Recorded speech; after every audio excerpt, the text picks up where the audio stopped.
The moment I heard Jack's voice, filled with contempt, my heart sank. I was standing at the bottom of the stairs in our two-story house, a place that once felt like a haven of love. Now it was a stage for my humiliation. "Yeah, Mom, Amy is really getting on my nerves." Jack's voice drifted down the stairs, tinged with annoyance. "She thinks she's the boss just because she's the main breadwinner now. It's laughable." I clutched the banister, my knuckles whitening. This wasn't the first time I felt dismissed by Jack, but hearing him belittle me to his mother, Maria, was a new low. "I know, right? She's so full of herself lately." Maria's voice crackled through the phone speaker.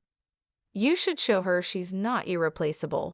Maybe meet someone younger, more fun." A cold laugh escaped Jack. "That might just teach her a lesson.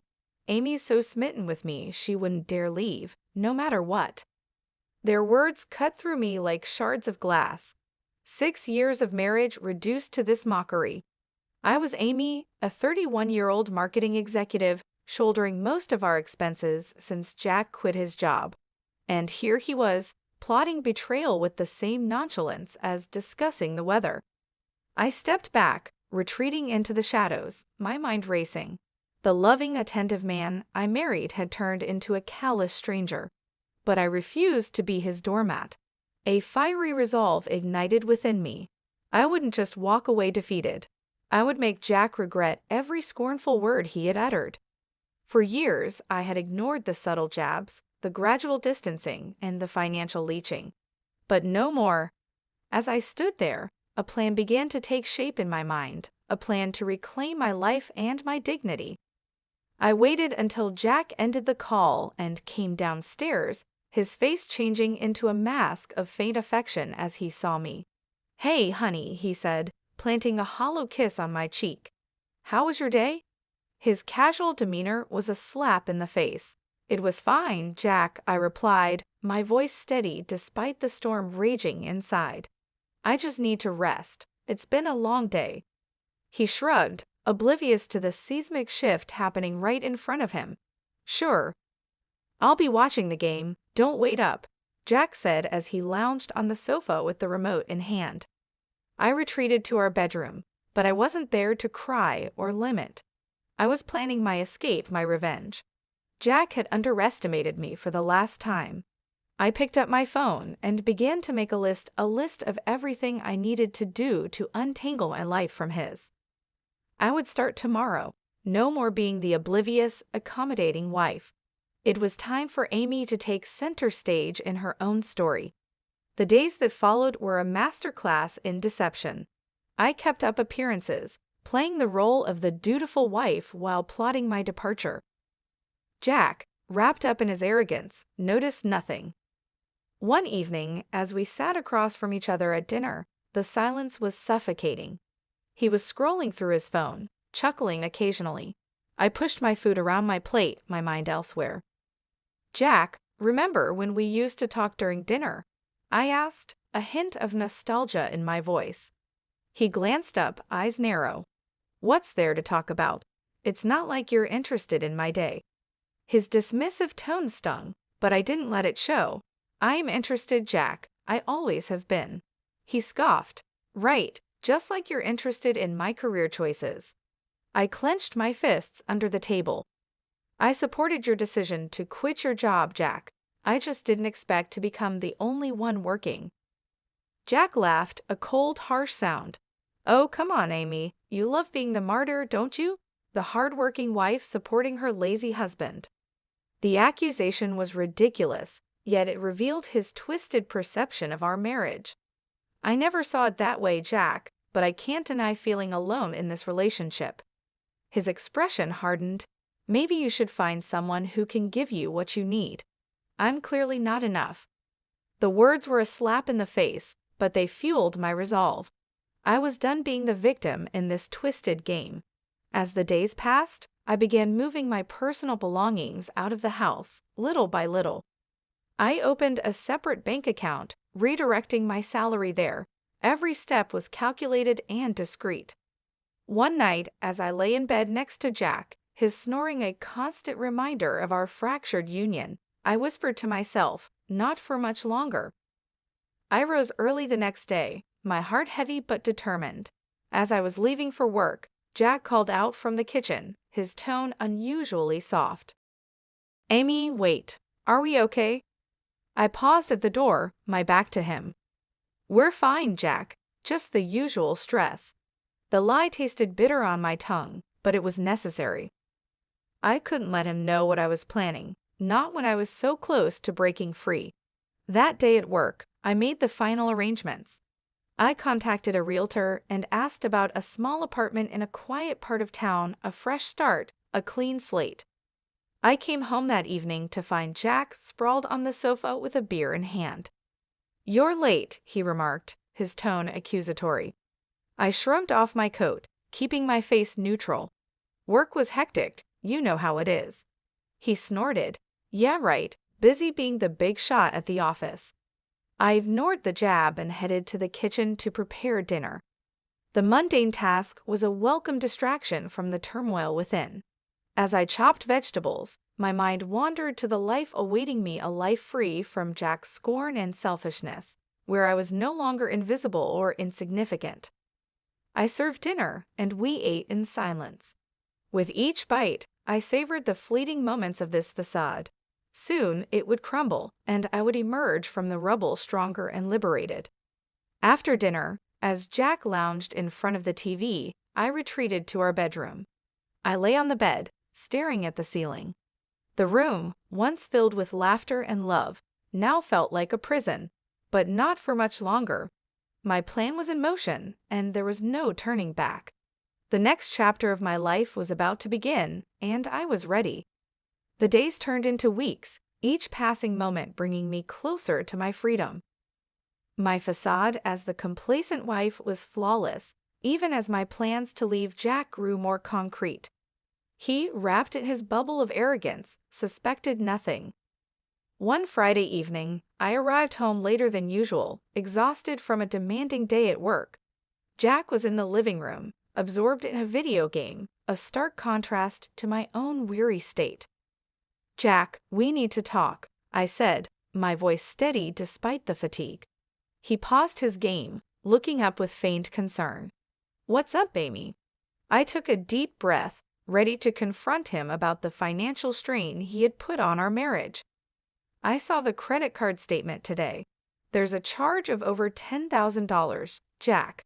What did you buy?" His face paled for a moment, then he shrugged nonchalantly. "Just some stuff I needed.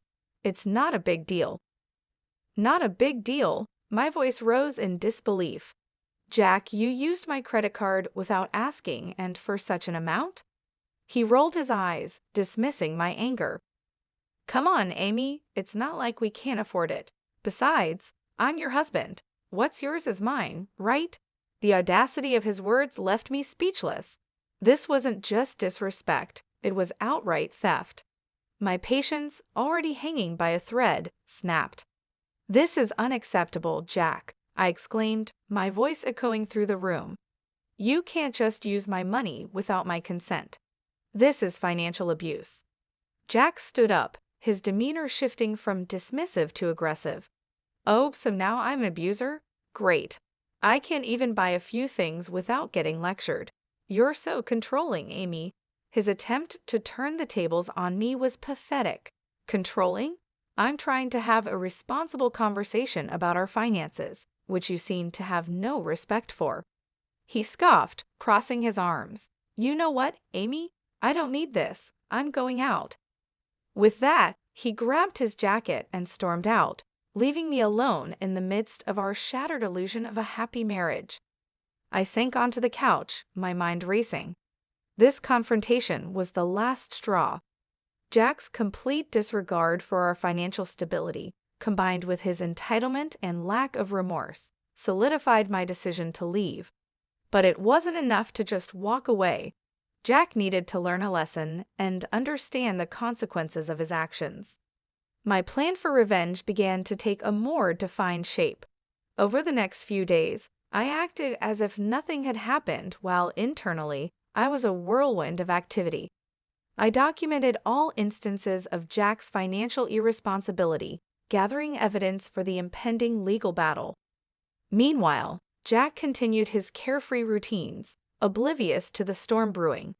He returned to his lazy habits, occasionally throwing a snide comment my way. But I was no longer the Amy who took his insults lying down. With each passing day, my resolve grew stronger.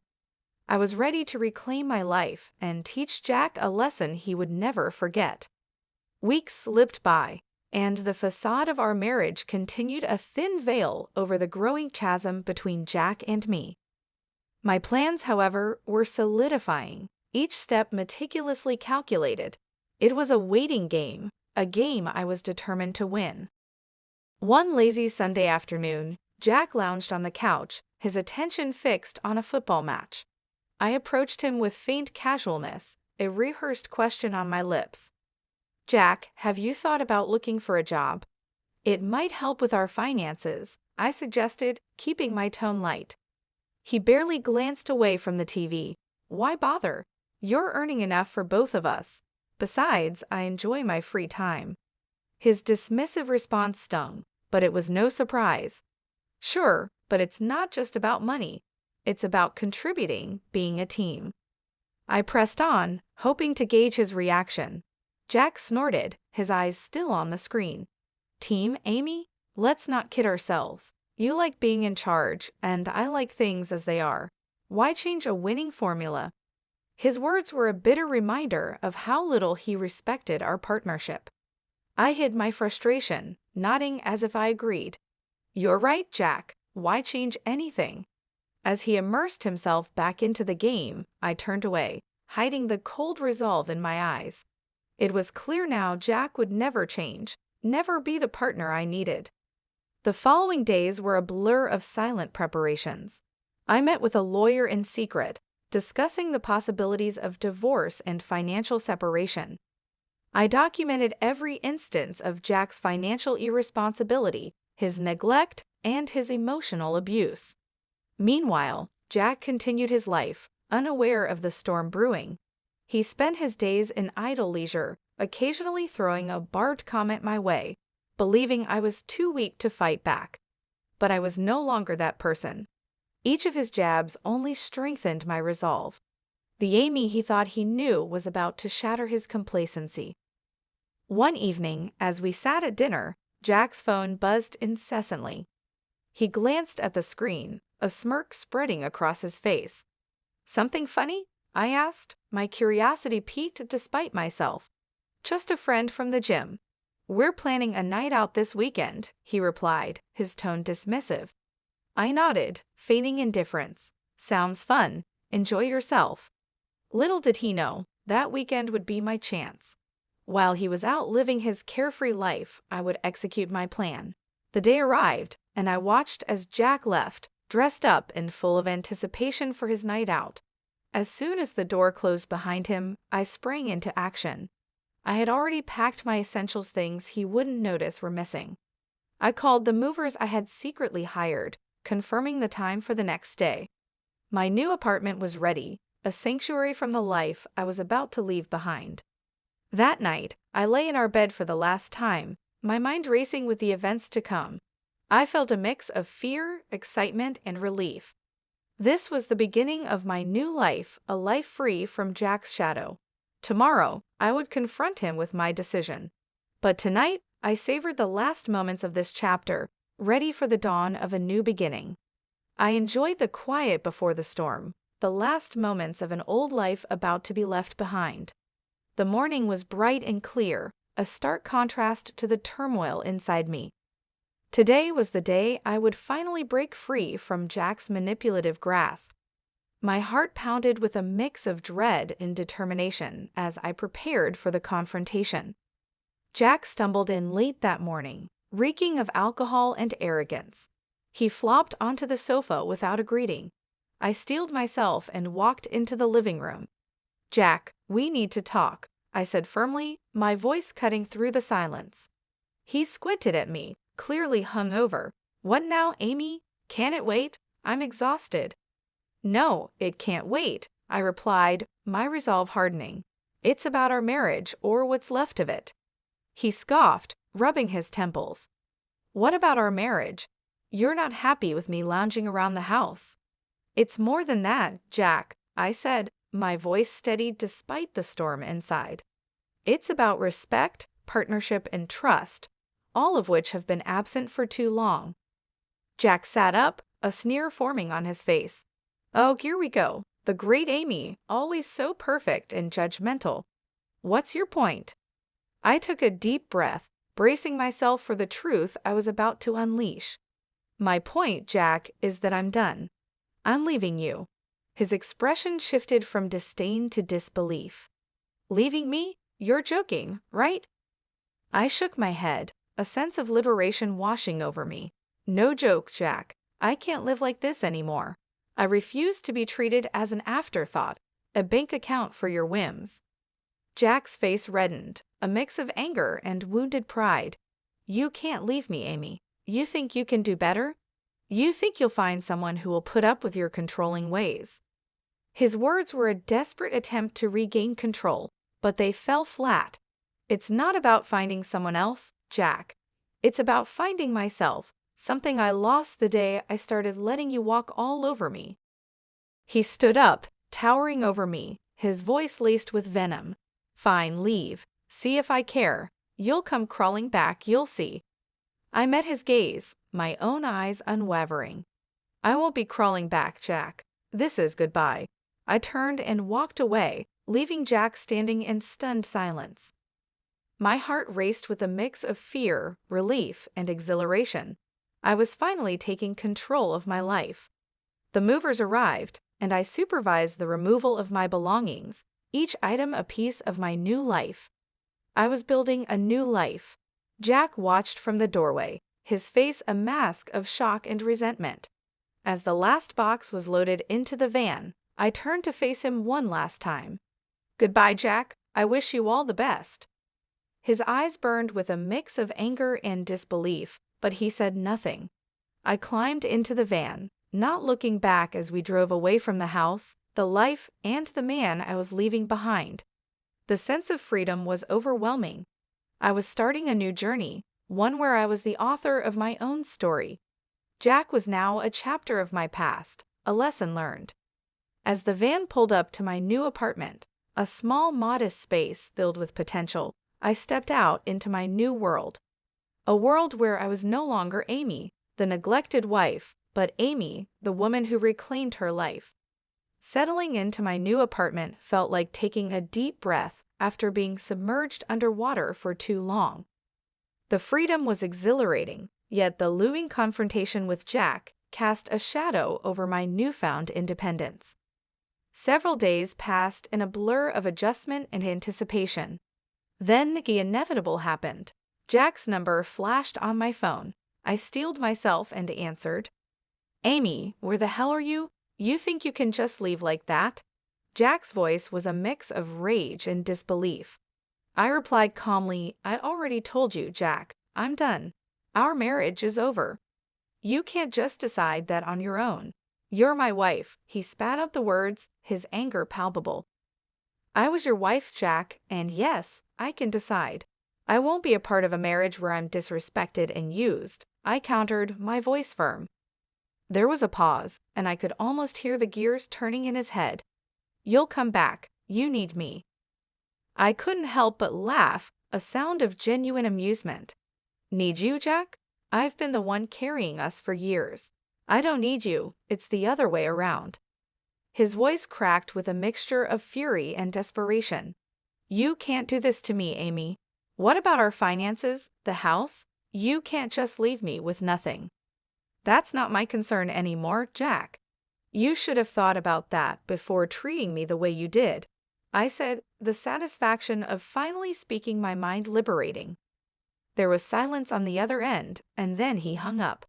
I stared at the phone, a sense of finality washing over me. I had closed the chapter on Jack, but I knew this wasn't the end. There would be legal battles ahead, but I was ready for them. I was fighting for myself now. The following weeks were a whirlwind of legal consultations and paperwork, but each step brought me closer to my new life. I filed for divorce, citing Jack's financial irresponsibility and emotional neglect. He responded with a flood of angry calls and messages, each one more desperate and vindictive than the last. "You'll regret this, Amy. You can't just throw me out like garbage," he yelled during one heated call. I remained calm.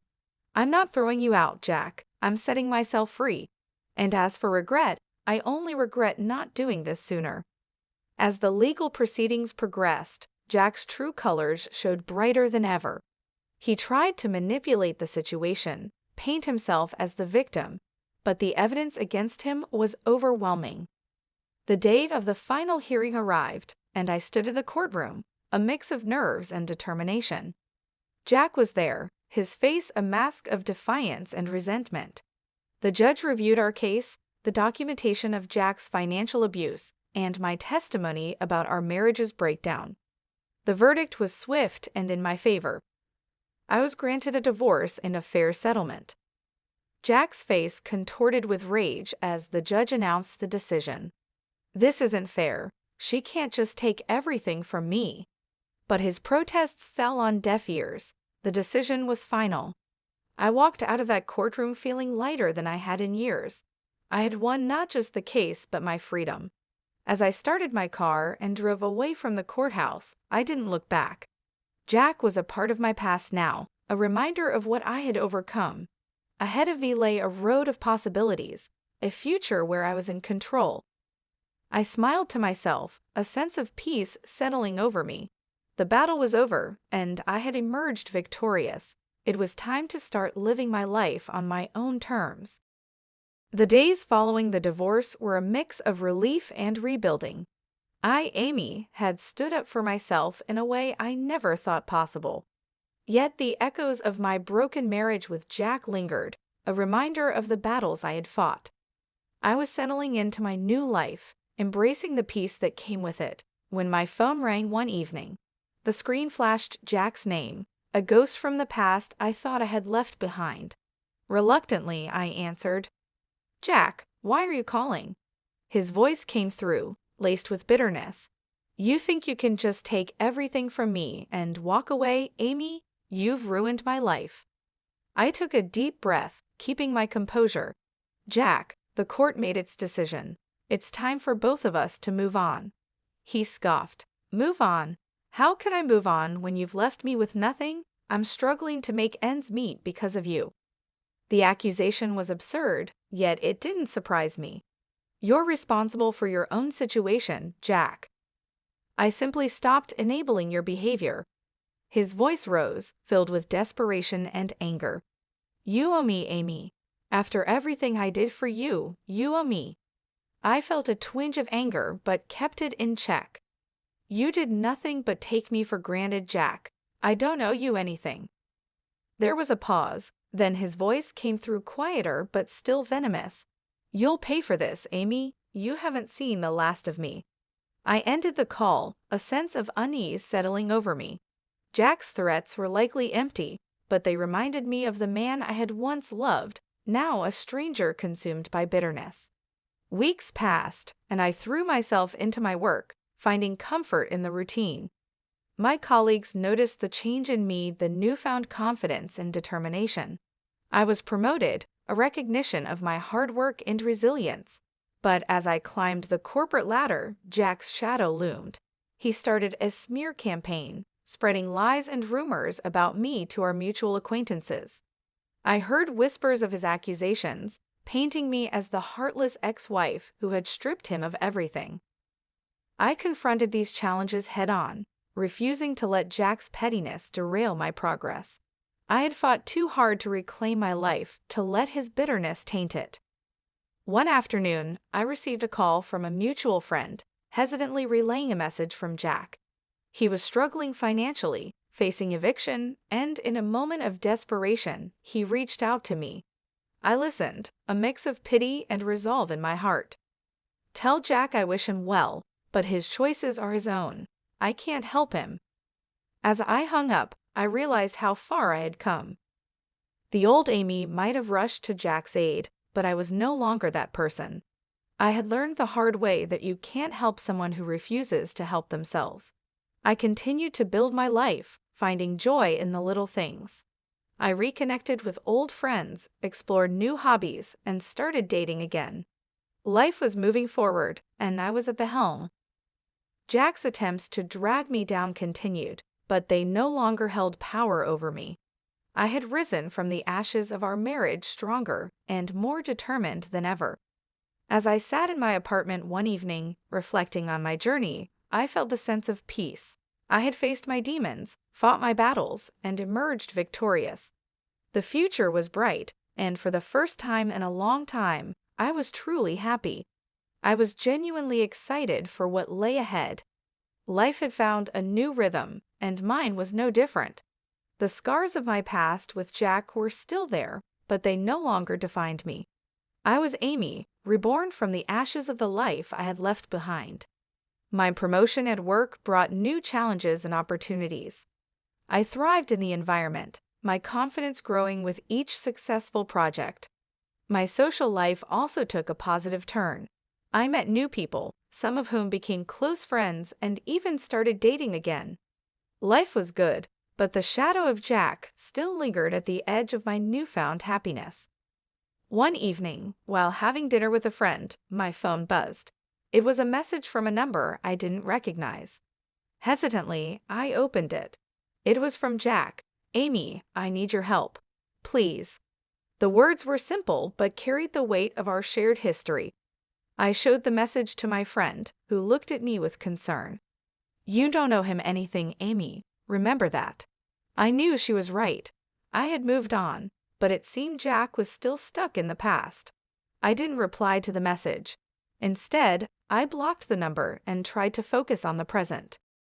The next day, I heard the news. Jack had hit rock bottom. He had lost his home, his friends, and was struggling to find work. Part of me felt pity for him, but another part knew this was the result of his own actions. I continued with my life, the memory of Jack fading into the background. My days were filled with work, friends, and the occasional date. Life was moving forward, and I was content. 2 weeks later, I bumped into a mutual acquaintance who had kept in touch with Jack. "He's not doing well, Amy," she said, her expression somber. "He's lost everything. He's even talking about leaving town." I listened, feeling a strange mix of emotions. Jack had been a significant part of my life, but he had also been the source of much pain. His downfall was his own doing, a result of his choices and actions. "He made his bed," I replied, trying to keep my voice neutral. "I hope he finds what he's looking for." As I walked away, I realized that Jack's downfall was his own karma. He had chosen his path, and now he was facing the consequences. It was a harsh reality, but it was not mine to bear. Months passed, and life continued. I heard bits and pieces about Jack's situation now and then, but they no longer affected me. I had moved on, building a life that was mine and mine alone. One day, as I sat in my office looking out at the city's skyline, I reflected on my journey. I had faced hard times, fought for my dignity, and emerged stronger. I had learned to stand up for myself, to demand respect, and to walk away from negativity. I had also learned to forgive, not for the sake of those who had wronged me, but for my own peace. Holding on to anger and resentment only weighed me down. I had let go, and in doing so, I had found freedom. As the sun set, casting a warm glow over the city, I smiled. I was happy, truly happy. My past with Jack was just that, the past. Ahead of me lay a future full of possibilities, a future I was ready to embrace.